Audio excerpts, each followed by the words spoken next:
उत्तरान्ते अद्यैव मे विशतु मानसराजहंसः प्राणप्रयाण समये कफवातपित्तैः कण्ठावरोधन विधौ स्मरणं कुतस्ते नारायणं नमस्कृत्य नरं चैव नरोत्तमं देवीं सरस्वतीं व्यासं ततो जयमुदीरयेत् श्रीलक्ष्मीनाथ समारंभां नाथयामुनिमध्यमाम् अस्मदाचार्यपर्यन्तां वन्दे श्रीगुरुपरम्पराम् अञ्जनानन्दनं वीरं जानकी शोकनाशनं कपीशमक्षहन्तारं वन्दे लङ्काभयङ्करं भक्तिभक्त भगवन्त गुरो चतुर्नाम वपुएक इनके पद वंदन किए नासत विघ्न अनेक श्री श्यामाजू के पद कमल जब लग हृदय नवास श्याम भ्रमर आवत नहीं तब लगता के पास। बोले वृंदावन बिहारी लाल की जय। भागवत महापुराण की जय। सुखदेव भगवान की जय। परम मंगलमय परात्पर अखिलेश्वर अचिंत कल्याण गुणगण निधान सर्वेश्वर सर्वाधिपति अकारण करुणा वरुणालय अकारण करुणाकारक सकल जन कलशापहारक परात्पर पर ब्रह्म सच्चिदानंद स्वरूप परमपिता परमात्मा श्री राधा गोविंद सरकार राधा रमण बाधा हरण श्री बांके बिहारी लाल का यह वांगमय शब्दमय विग्रह श्रीमद् भागवत महापुराण कोटि कोटि नमन कोटि कोटि प्रणाम। इस परम पावन पुराण ग्रंथ पारमहंस्यों की पावन संहिता को परमाराध्य नंद नंदन यशोदा नंदन वृजन रंजन देवकी नंदन श्याम सुंदर श्री कृष्ण के पाद पद्मों पर कोटसा नमन नतमस्तक वंदन एवं अभिनंदन। उनकी आह्लादनी शक्ति प्राणप्रिया जगत वंदनी वृषभानुनंदनी भासुती जगदीश्वरी बरसाने वाले श्री किशोरी जू के पावन चरणारविंदों पर कोटसा प्रणति। समस्त भूतादिक सिय राम मैं सब जग जानी करहूं प्रणाम जोर जुग पानी। हम सबका यह परमो सौभाग्य कि भागवत साप्ताहिक कथा सीखने का सदसंकल्प विचार लेकर के एक स्थान पर एक साथ जुड़ करके यह श्रीमद् भागवतम की तैयारी करने का सुंदर अवसर प्राप्त कर रहे हैं। यह निश्चित रूप से किशोरी जी की कृपा हम सब के ऊपर बनी है ना। हुई, मैंने कहा ऊपर की 3 से जरा बात क्योंकि करो तो बिना बात करी उससे। उनकी कृपा के यह ऐसा सद सौभाग्य प्राप्त होने से रहा। तो हम सबको भी चाहिए कि इस अवसर का पूर्ण रूप से लाभ लें, पूर्ण निष्ठा लगन परिश्रम के साथ तैयारी करें। अभी हम सब बड़े श्रेष्ठ चरित्र पर बने हुए हैं, संवाद पर बने हुए हैं। महाराज पृथु जी का पावन चरित्र। महाराज पृथु जिन्होंने भगवान का उपासना 100 अश्वमेघ यज्ञों के द्वारा प्रभु का उन्होंने यजन करना प्रारंभ किया। 99 यज्ञ निर्विघ्न पूर्ण हुए, लेकिन 100वां यज्ञ पर बार बार इंद्र विघ्न डालने लगा, क्योंकि इंद्र को अपने इंद्रासन का भय था, हमारा इंद्रासन हमसे छीन ना जाए। ब्रह्मा जी के कहने पर कि हे राजन, आप तो केवल भगवान को प्रसन्न करने के लिए ही यज्ञ करने का संकल्प किया है, आपको कोई इंद्रासन का लोभ नहीं है, तो आप भगवान नारायण को यह समर्पित कर दीजिए 99 यज्ञों का फल। भगवान बड़े प्रसन्न हुए, वरदान मांगने को कहा तो धन्य है महाराज पृथु। इन्होंने भगवान की कथा की महिमा का यहाँ पर बड़ा सुंदर उदाहरण हम सबको देखने को प्राप्त हुआ कि भगवान की कथा की विशेषता क्या है, इस कथा की कितनी बड़ी महिमा है कि महाराज पृथु ने भगवान से कहा कि प्रभु यह 2 कान जो है ना, मन नहीं अघाता लेकिन 2 कान तृप्त हो जाते हैं, सुनते सुनते अघा जाते हैं कान, हमको ऐसे 10,000 कान दे दीजिए कि निरंतर आपकी इतनी सुंदर कथा है कि मन भरता नहीं, कान काम करना बंद कर देते हैं। 10,000 कान चाहिए हमको। धन्य है महाराज। भगवान प्रसन्न होकर के 2 कानों में ही 10,000 कानों की श्रवण शक्ति प्रदान किया और बोले कि निरंतर कथा सुधा पान करते हुए कभी आप थकित नहीं हो। वही महाराज पृथु अपनी प्रजा को उपदेश देते हुए कहते हैं कि आप लोगों ने मुझे राजा नियुक्त किया है कि मैं आप लोगों का पालन पोषण करूं, हर प्रकार से आपकी सुरक्षा करूं। तो मेरा यह परम कर्तव्य है कि मैं आप लोगों को स्वधर्म का उपदेश भी करूं, क्योंकि या उद्धरेत करम राजा प्रजा धर्मे सुशिक्षयन प्रजा नाम समलम भूंके भगम चा स्वम जहाति सा। जिस राजा के राज्य में प्रजाजन मनमाना आचरण करते हैं, अपने धर्म का उनको भान नहीं रहता, तो राजा को भी उसका पाप का कर्म जो फल है वो भोगना पड़ता है। तो मुझ पर करुणा कृपा कीजिए, सब लोग अपने अपने धर्म के अनुसार अपने अपने कर्म को करते रहिए। इस प्रकार उपदेश दे रहे थे कि चारों भैया पहुंच गए महाराज, आकाश मार्ग से प्रकट हो गए। सनकादि कुमार, सनक सनंदन सनातन सनत कुमार, चारों निवृत्त परायण महापुरुषों को देखा तो गदगद उगद हो गए और उन्होंने उनका पूजन किया है। जब सुख पूर्वक बैठ गए तो उनसे प्रश्न किया है। कैसा प्रश्न? संसार के कल्याण के लिए उन्होंने प्रश्न किया है, इसलिए उत्तम प्रश्न है जिसमें सर्वे, और हमारी तो यह आर्ष परंपरा रही है सज्जनों, सर्वे भवन्तु सुखिनः सर्वे सन्तु निरामया सर्वे भद्राणि पश्यन्तु मा कश्चित् दुःख भाग्। तो राजा ने कहा महाराज पृथु ने कि हे भगवान, प्राणी किस प्रकार कौन सा साधन कर्म करके सरलता से कल्याण पद को प्राप्त कर सकता है, यह प्रश्न रखा उन्होंने सनकादि चारों भैयाओं के सामने। तो उन्होंने बड़ा प्रशंसा किया प्रश्न की, कहने लगे कि हे राजन, शास्त्रे सुयानेव सुनिश्चितो नृणाम क्षेमास्य सदृया विमृशेष हेतु असंग आत्मा व्यतिरिक्त आत्मनि दृढ़ारतिर्ब्रह्मणि निर्गुणे चया। शास्त्रेषु यानेव सुनिश्चितो नृणाम, शास्त्रों में प्राणियों के कल्याण के कई सारे सूत्र और मार्ग प्रदर्शित किए गए हैं, और जो शास्त्रों का सरलतम उपाय बतलाया गया है वह यही है कि आत्मा से अतिरिक्त जो पदार्थ है उनके प्रति वैराग्य हो जाए और पर अंतरात्मा में बैठा परमात्मा के प्रति दृढ़ अनुराग हो जाए। यही सबसे बड़ा कल्याण का सरलतम उपाय है। बोले कि अच्छा, परमात्मा के प्रति दृढ़ अनुराग होगा कैसे? तो बोले गुरु के वचनों को मानने से, शास्त्रों के वचनों पर विश्वास करने से, भागवत धर्मों का पालन करने से, तत्व की जिज्ञासा से, योग ज्ञान इसकी निष्ठा से, भगवान श्री हरि की पूजा उपासना से, भगवान की कथा श्रवण करने से जीवन में वैराग्य आता है। सहज में वैराग्य नहीं आता, और जब वैराग्य आता है तो परमात्मा से अनुराग आ जाता है। सनकादि मुनियों ने जब इस प्रकार उपदेश दिया, महाराज पृथु बड़े प्रसन्न हुए सज्जनों। उन्होंने सर्वस्व अपना उनके चरणों में समर्पित कर दिया, निछावर कर दिया, राज्य बल कोष सब कुछ दान कर दिया। सनकादि मुनीश्वरों के चरणों में हाथ जोड़ करके कहने लगे कि महाराज, स्वमेव ब्राह्मणो भुंक्ते स्वं वस्ते स्वं जहाति सा तस्यैवानुग्रहेणान्नं भुंजते क्षत्रियादयः। ब्राह्मण जिनकी कृपा से सभी लोगों को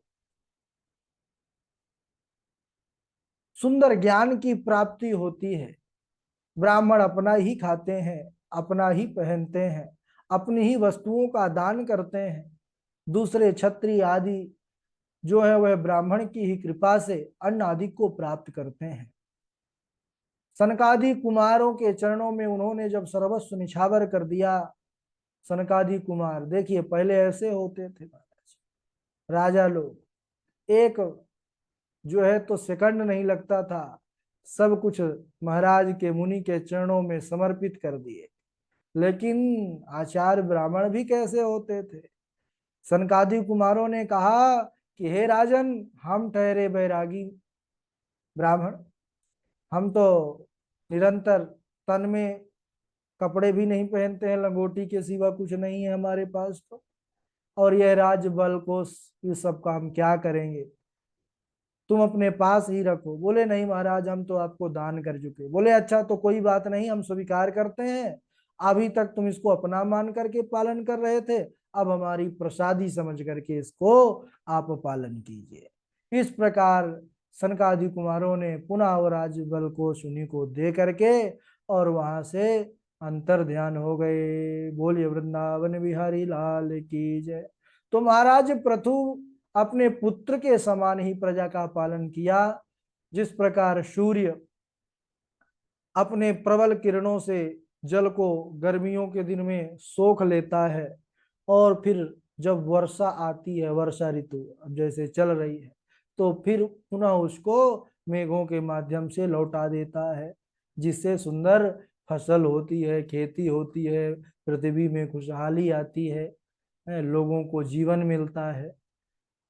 उसी प्रकार महाराज भी कर तो लेते थे, लेकिन जो कर था टैक्स, वह प्रजा के हित में ही उसको लगा देते थे। अब महाराज पृथु की वृद्धावस्था आ गई, उन्होंने अपना राज्य अपने पुत्र विजितासु को सौंपा और महारानी अर्ची देवी के साथ वन को चले आए। वहां पर वानप्रस्थ धर्म का पालन करते हुए अपने शरीर को त्याग दिया, सुंदर भगवत चरणों में विलीन हो गए। महारानी अर्ची देवी भी चिता सजाती हैं, अपने पति के शरीर को रख करके पति चरणों का ध्यान करके वह भी सती हो गई। बोलिए महाराज पृथु की जय।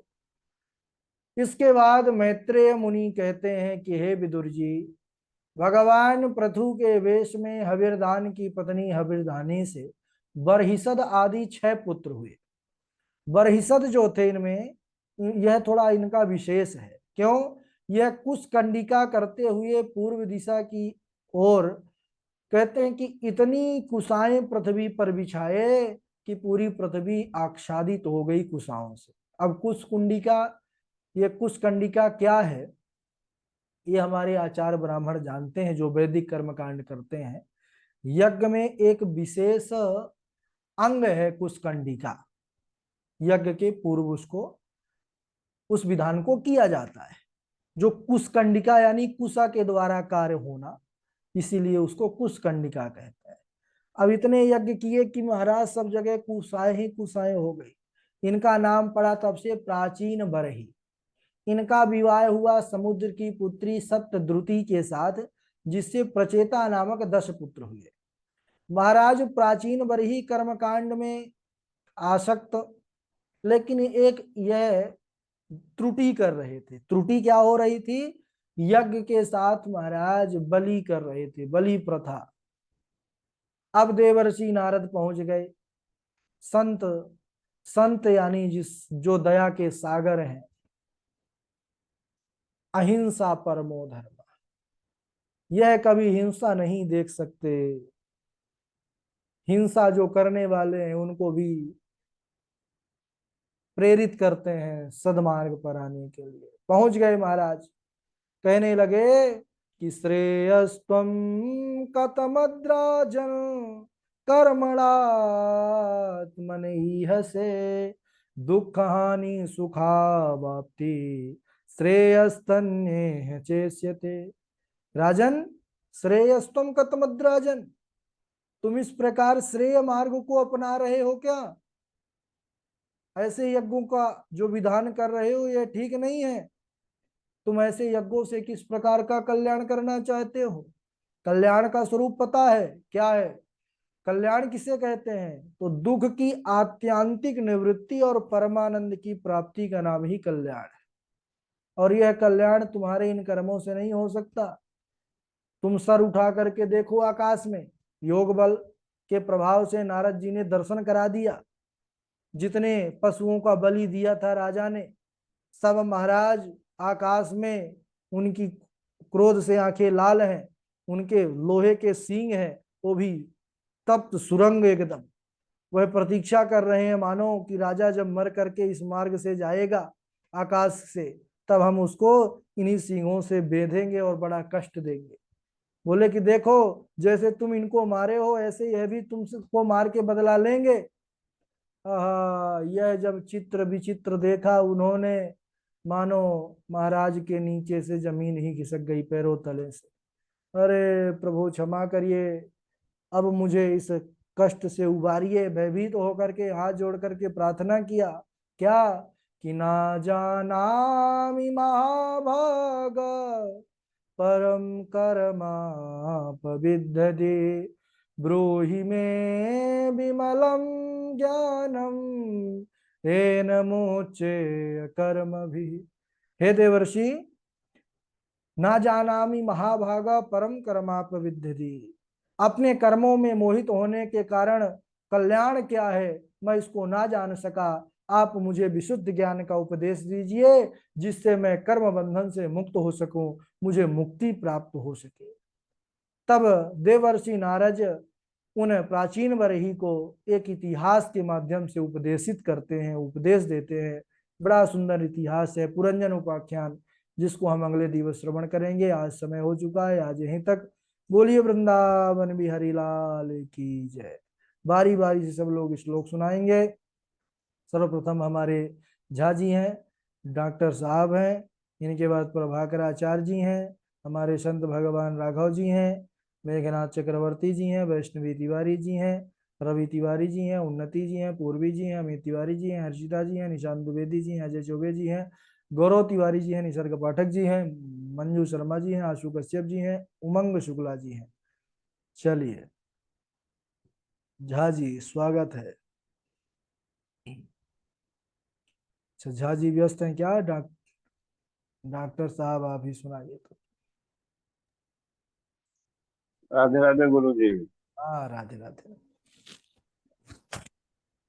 न काम है न काम है नाथ तदप्य क्वचित न युष्मा चरणाम्बुजासम महंतम ध्यान मुखम चयुतो मा महंतम मात हृदयान्न मुखम चयुतुमात विद्य विद्य सब विद्य सब कर्णयुत में तुम्हें बरा न कामये नाथ तदप्य क्वचित न यत्र युष्मच्चरणाम्बुजासवम् महंतम मात हृदयान्न मुखच्युतो मांत विद्यस्तम कर्णयुत में स्मे वरा ये उद्रेत करम राजा प्रजा धर्मे सुभक्षयन् प्रजा नाम समलम मुकुतो भंगम चैसम जहाति से। राधे राधे गुरु जी। चलिए ठीक है, आगे सुनाए प्रभाकराचार्य जी। राधे राधे गुरुजी। जी राधे राधे। ओम वसुधे त्वां वदिष्यामि मच्छासन पराङ्मुखीं भागं वरिष्य ब्रङ्क्ते न तनोति च नो वसु। राधे राधे गुरुजी। ठीक है, पूर्वी किशोरी माइक चालू करिए।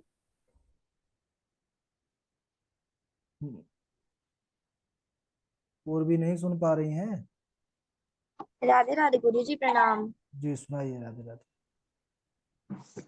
अपि स्वर्णमयी लंका नामे रोचते लक्ष्मण जननी जन्मभूमिश्च स्वर्गादपि गरीयसी अहो विधाता सविना क्वचित् दया संयोजि मैत्रा प्रणयेन देहिना ताश्चान्त्यताथान् पार्थकं विक्रीडितं तेर्विकचिषितं यथा नमस्ते सदा वत्सले मातृभूमि तया हिन्दुभूमे सुखं वर्धितोऽहं महामङ्गले पुण्यभूमे तदर्थे पतत्ते शिकायो नमस्ते नमस्ते। राधे राधे गुरु जी, प्रणाम। ठीक है, अहो विधाता में तृण नहीं है, खिल है, ठीक है ना, उसको और जी अच्छे गुरु जी।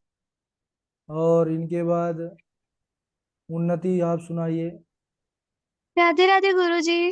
राधे राधे। भाकीर्तिवाचको शब्दः गकारः ज्ञानवाचकः वकार वैराग्यदश्चैव तकार संश्रुते तारकः। राधे राधे गुरु जी। ठीक है, और मेघनाथ चक्रवर्ती सुनाइए, रवि तिवारी जी सुनाएंगे। राधे राधे गुरु जी। सुनाइए, राधे राधे। न कामयेनाथ तदप्यहं क्वचिन्न यत्र युष्मच्चरणाम्बुजाशः महन्तमान्तर्हृदयार्मुखाञ्च्युतो वेदेष्वकर्णायुतमेष मे वर यानि रूपाणि जगर्हे इन्द्रो हे जिहर्जिया तानि पापस्य खण्डानि लिंगम खण्डमिहोच्यते। जी गुरु जी। चलिए, मेहनत कर रहे हैं, थोड़ी थोड़ी त्रुटियां सही हो जाएंगी, याद जी तो गुरु। किए हैं श्लोक। चलिए, अच्छा है, वेरी गुड। और इनके बाद रवि तिवारी जी हैं, वैष्णवी तिवारी जी हैं, राघव जी हैं। जी गुरु जी, जी प्रणाम। गुरु राधे जी, राधे। राधे। हाँ, राघव जी सुना दीजिए आप। न कामयेनाथ तदप्यहं क्वचिन्न यत्र युष्मच्चरणाम्बुजास्सवः महत्तमान्तर्हृदयान्मुखच्युतो विधत्स्वकर्णायुतमेष मे वरः य उद्धरेत्